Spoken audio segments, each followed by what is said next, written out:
Cette différence d'utiliser un poste ou plusieurs postes se voit par exemple dans les balances. Là, dans les 400 ici, on a le montant pour les deux fiches.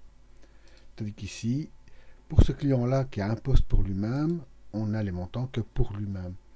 Ça se voit aussi dans les balances AG, dans les grands livres.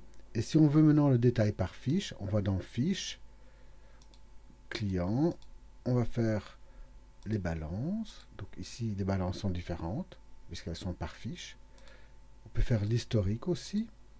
Et là, on voit directement qu'ici, il y a deux opérations, cette fiche-là, avec ce poste 400. Tandis que là, il y a beaucoup plus, et ça concerne que le client 1. Et là, ici, ben voilà, c'est de nouveau le poste 400, mais ça concerne que le client P1. Nous sommes ici dans la partie gestion, et nous avons choisi le menu client, c'est-à-dire celui qui regroupe toutes les catégories clients et donc toutes les fiches clients. On peut avoir plusieurs catégories de clients. Si je clique sur une fiche, je vais voir pour cette fiche l'ensemble des éléments qui lui sont liés. Par exemple, dans le suivi, j'ai la liste d'événements qui la concernent, tels que le courrier, le document interne, des commandes, email.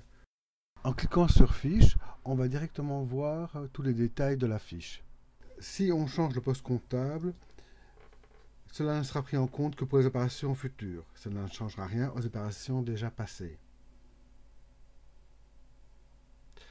Contact, pour la liste des contacts, les balances, l'ensemble des opérations. Ici, on voit toutes les opérations de l'année, il n'y en a que deux. Et le lettrage, qu'est-ce qui est payé par quoi en fait.